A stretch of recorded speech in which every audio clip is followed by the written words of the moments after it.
ओम साई नाम साईं भक्तों, मैं अंजलि आप सभी का मेरे यूट्यूब चैनल साईं चमत्कार में हार्दिक स्वागत है। आज मैं आपको जिनके अनुभव के बारे में बताऊंगी उनका नाम दीक्षा जी है और दीक्षा जी अपने अनुभव को खुद अपनी आवाज़ में बताएगी। दीक्षा जी के अनुभव को शुरू करने से पहले आओ सभी मिलकर एक बार बाबा के नाम का जयकारा लगाते हैं। ओम शिरडी वासाय विद्महे सच्चिदानंदाय धीमहि तन्नो साई प्रचोदयात्। ओम साई नाम। तो आइए सुनते हैं दीक्षा जी के अनुभव के बारे में।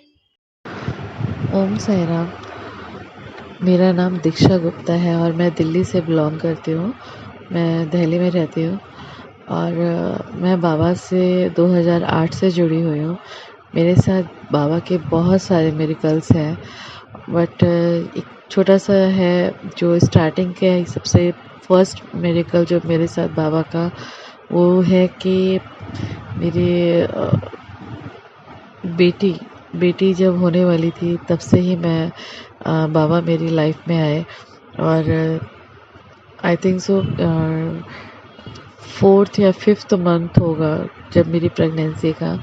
तो साईं मेरे सपने में, साक्षात साईं मेरे सपने में आते थे और मुझसे बहुत बातें करते थे, मुझे बहुत संभालते थे, मुझे बहुत ब्लेसिंग देते थे कि तू इतनी परेशान मत हो, तेरी ये जो तकलीफ़ें हैं वो सब दूर हो जाएंगी। और मतलब जो भी बहुत सारी बातें बहुत बहुत देर तक मुझसे बाबा बात करते थे। और मतलब बाबा को ये भी पता था कि मैं ज़्यादा पूजा पाठ नहीं करती हूँ, तो बाबा ने मुझे उस टाइम ये भी बोला था कि मुझे पता है कि तू ज़्यादा पूजा पाठ नहीं करती है और तू नहीं करेगी, कोई बात नहीं। ये जो सुख की जो तेरी ये जो चांदी की डोल है ना, इसे मैं भरूँगा। तो मुझे बाबा ने ये प्रॉमिस किया और उसके बाद भी वो, मतलब मेरी डिलीवरी के बाद तक भी बाबा बहुत टाइम तक मेरे सपने में आते थे, बहुत प्यार, बहुत संभाला और मेरी डिलीवरी 8.5 महीने पे ही हो गई।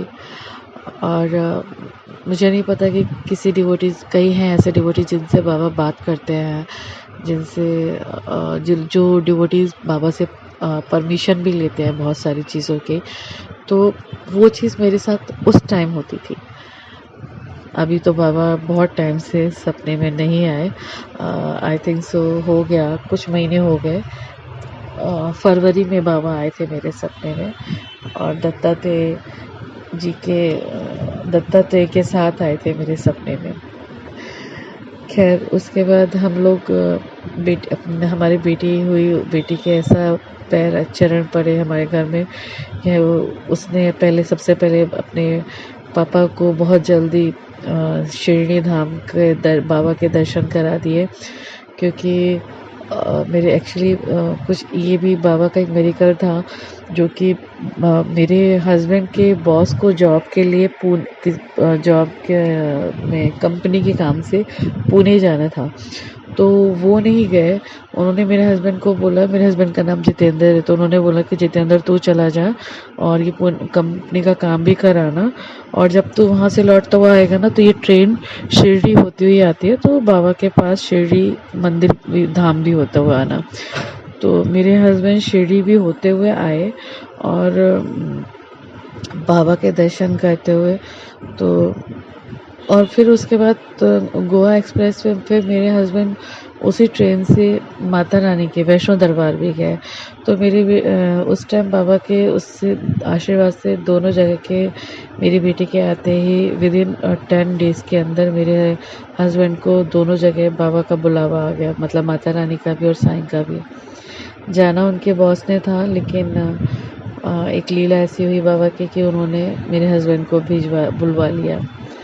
फिर सेकंड था कि हम 10 जून को, मुझे आज भी याद है, हम लोग 10 जून को गए और हम लोग मेरी बेटी फिर कुछ ही महीनों की थी, क्योंकि मेरी बेटी 18 अक्टूबर को हुई थी, तो हम लोग जून में गए थे, तो 10 जून को गए थे हम। और उस टाइम हमारे पास एसी के लिए मतलब हम एसी टिकट्स के लिए अफोर्ड नहीं कर सकते थे, तो हम लोग नॉर्मल स्लीपर पे गए थे, तो हम बहुत गर्मी में परेशान होते हुए गए। और जो सच बात यह है कि मुझे उस टाइम बाबा का मिरेकल्स ये सब चीज़ें नहीं पता थी कि ऐसा कुछ भी होता है, क्योंकि तब मैं सिर्फ बाबा से जुड़ी हुई थी, मतलब जो न्यू न्यू ही जुड़ी थी, तो इसलिए मुझे कुछ भी नहीं पता बाबा का। तो उसके बाद हम लोग शिरडी पहुँचे, बहुत गर्मी में पहुँचे। मैं अपने हस्बैंड से लड़ती हुई जा रही थी कि आपने मैं इतनी गर्मी में, आपको पता है अब मुझे गर्मी बिल्कुल बर्दाश्त नहीं होती, देखो हमारे बच्चे भी कितने परेशान हो रहे हैं। तो खैर जो भी है, पहुँचे बाबा के पास। जैसे जब हम शिरडी में जैसे ही पहुँचे, तो वहाँ पर मतलब एक भैया है, उन्होंने हमको पूछा कि आपको होटल चाहिए। मैंने कहा हाँ, हमें होटल चाहिए। तो उन्होंने कहा कितने का चाहिए आपको। हमने बोला बस हमें सस्ता सा चाहिए, हमें ज़्यादा महंगा नहीं चाहिए। तो उस टाइम पे हमें वो रूम ठीक द्वारका माई के सामने, उस टाइम छोटे छोटे होटल बने हुए थे, तो ये 2008 की बात है।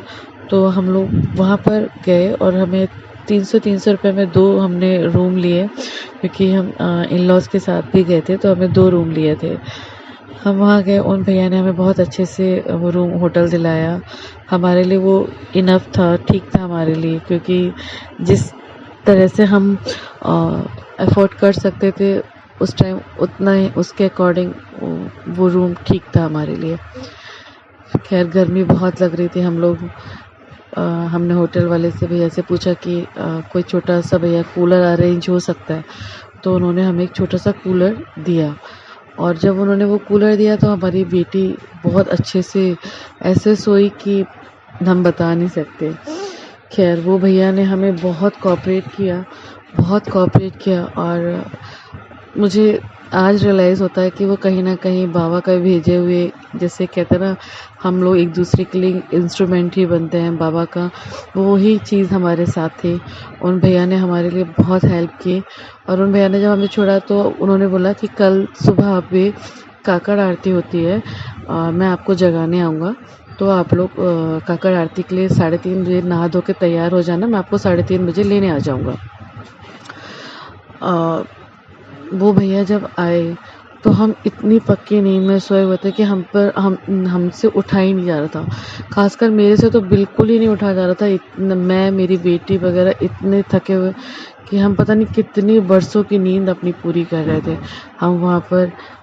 और वो भैया हमें 3:30 बजे आ गए लेने कि काकड़ आरती का टाइम हो गया है, आप लोग चलो आरती का, मैं आपको बिल्कुल सामने से, बाबा के सामने से आरती का दर्शन कराऊंगा। लेकिन वो हमारा सबसे बड़ा बैड लक था कि और एक सबसे बड़ी बात ये भी थी कि मुझे उस टाइम काकड़ आरती की वैल्यू नहीं पता थी, जो रियल में सच्ची बात है। तो हमने कहा कि नहीं अभी भैया मेरे से नहीं उठा जा रहा, मैं नहा भी नहीं पाऊँगी और मैं नहीं जा पाऊँगी सर। तो वो भैया ने हमें बहुत बोला कि कोई बात नहीं, आप तैयार हो जाओ, हम लेके चलेंगे आपको। पर मैंने उनको मतलब ऐसे मना किया कि नहीं, बस नहीं जा सकते भैया, प्लीज़ हम नहीं जा पाएंगे। वो बेचारे चले गए। उन्होंने बोला कोई बात नहीं, आप लोग जब उठोगे ना, तब नहा धो के आप तैयार रहना, हम आपको दर्शन के लिए ले चलेंगे, जब आप उठोगे तब बता देना। और मैं नीचे ही हूँ, क्योंकि वो नीचे टॉयज़ की शॉप थी, तो उन्होंने बोला मैं नीचे ही हूँ, आप जब वो तैयार होगे तो आप बता देना और मैं आपको लेने आ जाऊँगा, मैं आपको दर्शन करा लाऊँगा। खैर हमने उन भैया को बोला, हम तैयार वगैरह हुए, वो हमें दर्शन कराने लेके गए।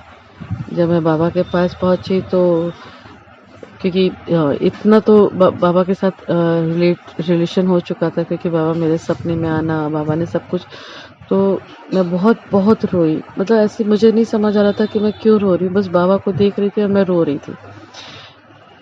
फिर हम लोग वहाँ से आए, निकले उदी। हमें उदी का कोई इतना कुछ भी वैल्यू नहीं पता थी, बहुत सारी चीज़ें, क्योंकि फर्स्ट टाइम गए थे, कुछ भी ज़्यादा नहीं पता था।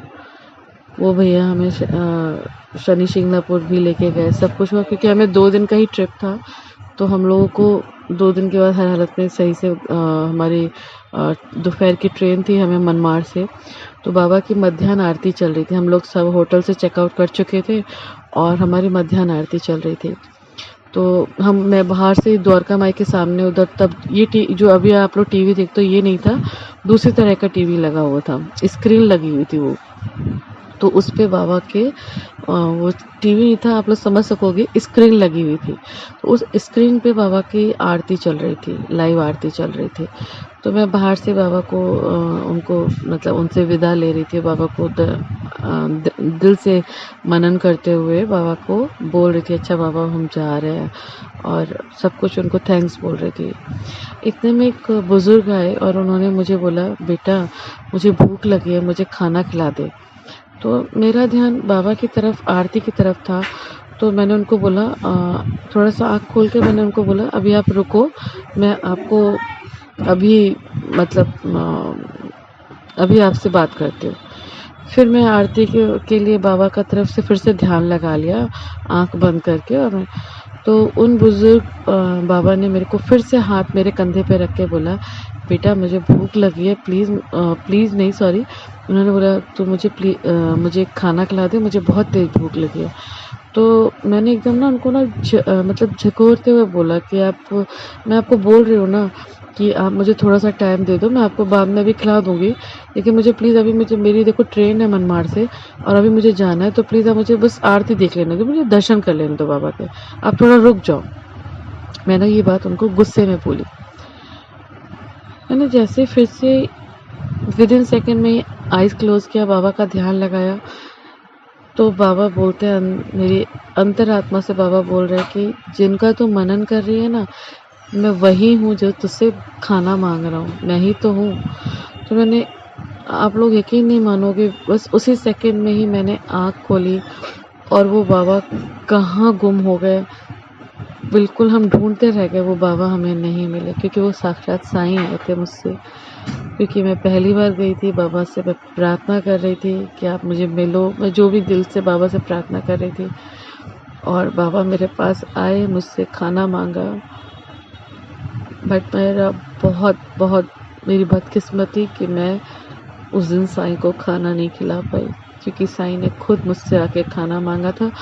और जब मैंने उनका वो रूप याद किया कि ये तो वही रूप था जो बुजुर्ग साईं जी का, वही पुराने कपड़े, वही सब दाढ़ी, वो सब कुछ वही था।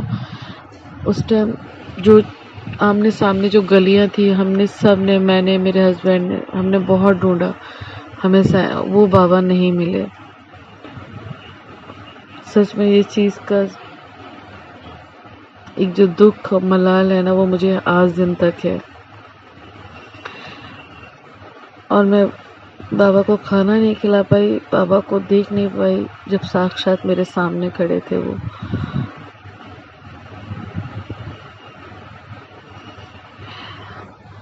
ये एक ऐसा मिरेकल जो मेरा सबसे फर्स्ट मिरेकल बाबा का, फर्स्ट से सेकंड, बट लेकिन जो सबसे ज़्यादा मेरे एकदम क्लोज वाला फर्स्ट मेरा मिरेकल यही है। उसके बाद तो बहुत सारे मिरेकल्स हुए बाबा के, जो उन मिरेकल्स ने, उन एक्सपीरियंस ने, उन बाबा के आशीर्वाद ने हमें अपने और करीब बाबा के मैं आती चली गई। और बाबा कब मेरे हो गए और मैं कब साईं की हो गई, मुझे खुद भी नहीं पता चला। बाबा के जो शब्द है, सच में श्रद्धा और सबूरी, वो सुनने में 2 शब्द, मतलब छोटे छोटे 3 ऐसे लगते हैं ना, लेकिन उन शब्दों में बहुत गहराई है। बाबा बहुत ज़्यादा, हर साईं सत चरित्र में आप लोग पढ़ते होंगे तो बाबा के एक एक शब्द में, एक एक पारायण के हर चैप्टर में ज़िंदगी की पूरी सच्चाई है। आपको कहीं भटकने की कोई ज़रूरत नहीं, कोई कुछ नहीं, आपको जानना है। सॉरी।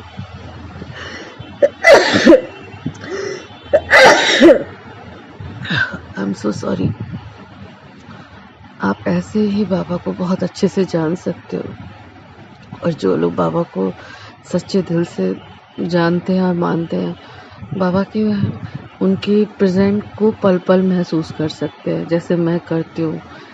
डेली ही कुछ ना कुछ बाबा का मेरे साथ रहता ही है। वो फीलिंग, वो मिरेकल्स, चाहे आप उसे छोटा एक्सपीरियंस चाहे बड़ा एक्सपीरियंस जो चाहे बोल सकते हो, बट है, बहुत कुछ है बाबा का।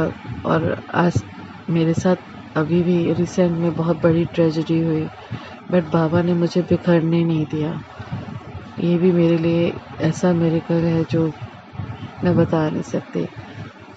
और जो मैंने अनिल भैया के साथ शेयर किया और भैया ने मुझे अपना बिल्कुल ऐसा समझकर और मुझे बहुत अपनेपन से बाबा का पूरा आशीर्वाद मुझे उन्होंने दिया, उसके लिए बहुत अनिल भैया को बहुत बड़ा थैंक्स है। और ये आज एक्सपीरियंस मैं उनकी बेटी अंजलि के साथ शेयर कर रही हूँ। आप लोग सुनोगे तो शायद आपको लगे कि हाँ, और आप लोगों को भी जानने की एक एक्साइटमेंट होगी बाबा को। और जो लोग मानते हैं वो तो वैसे भी इन सब बातों पे ज़रूर विश्वास करेंगे। आप सब लोग हमेशा बाबा से बहुत प्यार करो। और एक बात ज़रूर बोलना चाहती हूँ सभी डिवोटी से, जो भी मेरी ये बात सुन रहे हो, आप लोग बाबा को मांगा करो। जब आप बाबा को मांगते हो ना, तो बाबा वैसे ही आपको सब कुछ दे देते हैं। जिसके पास साईं है वो तो वैसे ही अरबपति खरबपति है। आपका कोई दुख है तो वो भी हमारे कर्म है, वो भी बाबा काटते हैं। और अगर कोई हमारा कुछ भी सुख है वो भी हमारे लिए दिया हुआ बाबा का आशीर्वाद है। तो वो सब कुछ हमारा ही वो चीज़ है जो बाबा आपको बहुत सोच समझ कर देते हैं हमारे भले के लिए। कई लोगों के लिए ऐसा होता है कि उनकी एक बार में पूरी नहीं हुई, दूसरी बार में पूरी नहीं हुई, तो वो साईं पर क्वेश्चन लगा देते हैं, उनके ऊपर उंगली उठाना शुरू कर देते हैं। तो प्लीज़ ऐसा मत करिए, ये चीज़ बहुत गलत है। अगर आप लोग देखोगे, हम सब कहीं ना कहीं खुद अपनी ही वजह से फेलियर होते हैं।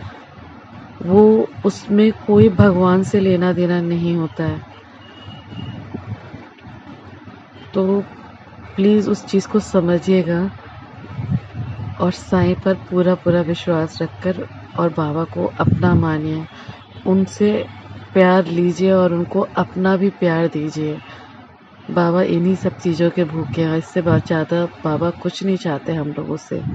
ओम साई राम। अभी आपने सुना दीक्षा जी के अनुभव के बारे में। इसी के साथ ये अनुभव तो यहीं समाप्त होता है। आप सभी मेरे चैनल को सब्सक्राइब करें, मेरी वीडियोस को लाइक करें, मेरी वीडियोस को शेयर करें और ज़्यादा से ज़्यादा कमेंट्स करें। ओम साई राम।